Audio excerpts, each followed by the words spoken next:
Here is our countdown of the 10 biggest failures of the Russian Ministry of Defense in their first year of expanded war in Ukraine. Number 10, drone attacks on Engels Air Base in Russia. On December 5, 2022, the skies lit up around Engels Air Base on the banks of the Volga River, about 480 kilometers from the Ukrainian border. A second explosion rocked Diaghilev Air Base, 174 kilometers from the Kremlin. When the sun rose, 2 Russian Tu-95 strategic bombers and 1 Tu-160 bomber were damaged, and Russia's air defense capabilities have been laid bare. On December 26th, there was a second drone attack on Engels, and in the aftermath, Russia withdrew its strategic bombers from the base and moved them to Murmansk. Ukraine developed a still unknown kamikaze drone with a range of at least 550 to 600 kilometers that was able to fly through almost 500 kilometers of Russian airspace. Number 9, the battle for Voznesensk. On March 2nd, as Russian forces continued to advance on Mykolaiv, a battalion of elite Russian forces broke off and started rushing 120 kilometers north towards Voznesensk. Russian forces had 2 mission objectives: secure the bridge over the South-Ba River and capture the South Ukraine nuclear power plant. The only thing between the Russian forces and their objectives was a handful of Ukrainian territorial guards and local farmers. Local residents hastily built fortifications, took a crash course in operating machine guns and anti-tank weapons, and blocked the road to the power plant. On March 3rd, Russian forces attacked, sacking the village of Rakova on the way. When the smoke settled, up to 15 Russian tanks were destroyed, and the Russian group was forced to retreat 65 kilometers back to Rakova. Russian troops made a second attempt on March 12th and 13th, but were met with a stronger group of Ukrainian troops. 14 civilians were killed, including some non-combatants in Rakova, when retreating Russian forces ransacked the village. Ukrainian troops blew up the bridge over the South-Ba. The power plant was never captured, and in the retreat, Russian forces abandoned 15 more tanks, and they were defeated mostly by a group of farmers. The battle for the Neveleske fire base. On August 8th, during the second major offensive by the forces of the Donetsk People's Republic to capture Avdiivka, a small Ukrainian forward operating base in Neveleske came under attack. You'll have a hard time finding Neveleske on any map. It's a speck surrounded by beet fields. But from Neveleske, Ukrainian forces were able to maintain a supply line to Piske and Pervomaiske and keep the fields south of the E50 ring road under fire control. Since August 8th, Russian ground forces have attacked Neveleske almost daily, and sometimes several times a day. Hundreds of troops have been killed and wounded, dozens of tanks and infantry fighting vehicles destroyed, and the only thing to show for all of this effort is a couple of tree lines, trenches, and cratered beet fields. Piske got all the headlines, but Neveleske is a story that we hope one day gets told in its entirety. The Russian retreat from Kherson. It is widely believed that when Russian General Surovikin was named the new commander of all Russian forces in Ukraine on October 8, 2022, he cut a deal, set conditions to pull Russian forces from the west bank of the Dnipro, leave Kherson, and transfer the troops to offensive efforts elsewhere. Ukraine had spent months destroying Russian air defenses, logistics centers, and critical supply lines. While Russian forces improvised ways to cross the Dnipro using ferries, helicopters, even creating a gravel bridge at the Novokhovka Dam, the flow of material was only meeting about 30% of needs. Up to 30,000 Russian troops were in a technical encirclement, and they were getting slowly pushed back. They were facing food, fuel, and ammunition shortages just as winter was approaching. On November 8th, rumors started to fly that Russia was withdrawing from the west side of the Dnipro. On November 11, the word on the street was there were no more Russian troops in Kherson. And in the early morning of November 12, a spontaneous celebration broke out while CNN showed the liberation live. Inexplicably, General Surovikin didn't concentrate his new reserves of an estimated 25,000 troops into one operational area. For example, Avdiivka or Bakhmut or Kreminna. Instead, he spread the available units out along the entire axis, from Zaporizhzhia to Luhansk. The Russian retreat across the Dnipro freed up thousands of Ukrainian Ukrainian troops, ended almost all missile attacks on the city of Mykolaiv, and removed the fear of a Russian attack towards Odessa and possibly all the way to Moldova. Surovikin couldn't deliver a New Year's victory anywhere in Ukraine and was demoted on January 11th, 2023. It is highly unlikely that Russian forces will find themselves on the attack west of the Dnipro again. The failed Russian offensive at Vuhledar. Located in southwest Donetsk, Vuhledar is a 5-square-kilometer town of apartment towers rising up from the Ukraine steppe. The town only exists due to a rich coal mine just to its east. Russia wants Vuhledar so badly because of the railroad line from the coal mine. Despite establishing a land bridge from Crimea in May 2022, railroad tracks that would aid Russian logistics remain dangerously close to the line of conflict. Capturing Vuhledar would change that. Russia started to try to set conditions for the Vuhledar offensive starting on October 28th, when the 155th and 40th Naval Infantry attacked Pavlovka. They were supported by the 1st Army Corps of the Donetsk People's Republic. 17 days later, Russian forces only controlled the area south of the Kashklahash River, and the northern part of Pavlivka was a no man's land. Worse, the 155th and 40th Naval Infantry were combat destroyed, with members of the 155th refusing to continue to fight. The 155th and 40th were two of the last remaining combat-ready elite units left in the Russian military, and were forced to reconstitute using Mobics from the second wave of deployment, who received up to 8 weeks of training. On January 24, 2023, a large-scale attack was launched on Vuhledar itself. On January 27th, Russian troops, supported by the 11th Brigade of the 1st Army Corps, reached the southeastern edge of the city, but had their advance cut off by Ukrainian artillery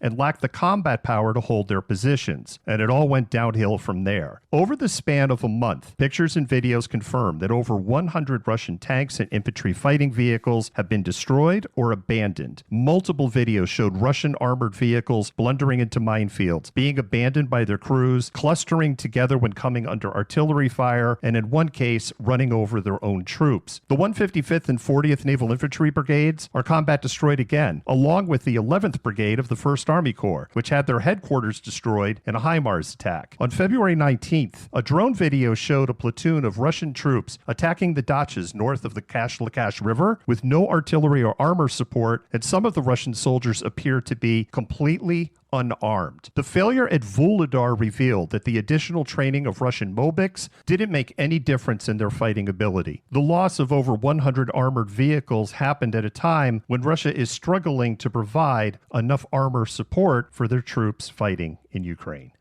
We're halfway through our countdown to number 5, the Crimean Bridge bombing. While no one has officially claimed responsibility for the October 8th explosion, Ukrainian involvement is highly suspected. Construction on the bridge, which connects Russian-occupied Crimea to the Russian mainland, started in February 2016. The span is technically 3 bridges, 2 two-lane highways, and 1 railroad bridge with 2 sets of tracks. Construction was completed in June of 2020. On October 8th at 6:05 in the morning local time, train operators received an error message from the railroad tracks. A truck laden with explosives had blown up about 1/3 of the way across the bridge. The force of the blast collapsed 4 sections of the highway section and severely damaged the adjacent lanes. At the site of the explosion, a train hauling fuel was right next to where the truck exploded. 7 cars were set on fire and 2 experienced blevies, while the rest burned out of control, damaging the concrete and steel structure. Russian General Surovikin, commander of all Russian forces in Ukraine, was only on the first day of his job. The Russian government and state media tried to brush off the damage as minor and inched a train across the damaged tracks as a public relations stunt. Cars and buses were allowed to cross a single lane of the roadway bridge that hadn't collapsed. From October 8th to February 23rd, only 16 light trains, that's the language the Kremlin used, have crossed the bridge. Most of those have been involved with the recovery of the damaged train from the explosion or the ongoing repair efforts. The second set of highway lanes was symbolically reopened on February 23rd, 2023, but they were ordered closed a day later by the Russian Ministry of Emergency Situations. The railroad section isn't expected to be repaired until the summer of 2023. The destruction of the bridge snarled Russian logistics, which is heavily dependent on railroads, isolated the Crimea Peninsula, and served as a major psychological blow to the Russian population. Military equipment and supplies was now being moved by road, forcing Russia to turn occupied Mariupol into a logistics hub and making the land bridge to Crimea even more vulnerable. Number 4. Sinking of the guided missile cruiser Moskva. The Moskva was the Black Sea Fleet flagship. The fleet's reputation was already bruised after Ukraine became the first military in history to sink a warship using a short-range ballistic missile, destroying the large landing ship Saratov on March 24. On April 13th at approximately 1900 hours local time, the Moskva was positioned about 150 kilometers south of Odessa. 2 Ukrainian-developed Neptune anti-ship missiles struck the cruiser, setting it ablaze, and several hours later, the Moskva rolled on its side and sank. The Moskva was the same ship that Ukrainian troops on Snake Island told to go f yourself. And Ukrainians were reeling from the horror of the discovery of the war crimes around Kyiv and relentless caliber missile attacks. This was a strategic, psychological, and moral victory. When the Moskva sank, the Black Sea Fleet and the Russian garrison on Snake Island lost their protection from air attacks. The missile attacks on Ukraine didn't stop, but the Black Sea Fleet had to pull further south out of the range of Neptune missiles. This provided Ukrainian air defenses more time to intercept incoming cruise missiles and more warning for Ukrainian civilians. And 2.5 months later, Russian troops were forced off of Snake Island in what Russia called a goodwill gesture. Number 3. The failed wet crossing of the Seversky Donets River at Bilohorivka. On May 8th, Russian forces completed bombing of Popasna to rubble, forcing Ukrainian troops to withdraw. It was one half of the pincer meant to surround up to 20,000 Ukrainian troops defending Severodonetsk and Lysychansk. The second part was supposed to come from Bilohorivka. But to get to Bilohorivka, Russian forces would have to cross the Seversky Donets River in a contested river crossing, which is one of the hardest military maneuvers that you can make, and everything went wrong. A few days later, near Sarabranske, there was another failed attempt. In the span of 72 hours, 83 tanks, infantry fighting vehicles, trucks, and engineering vehicles were destroyed, and over 500 Russian troops were dead. Among the casualties were some of the most experienced combat engineers in the Russian military, including a senior officer who had been fighting in the Donbass since 2014. The failure of the wet crossing at Bilohorivka ultimately led to the Pyrrhic victory at Severodonetsk, which left the Russian military in Ukraine combat ineffective. It bought critical time for Ukraine to prepare its first counteroffensive. The attritional warfare strategy forced the Russian Ministry of Defense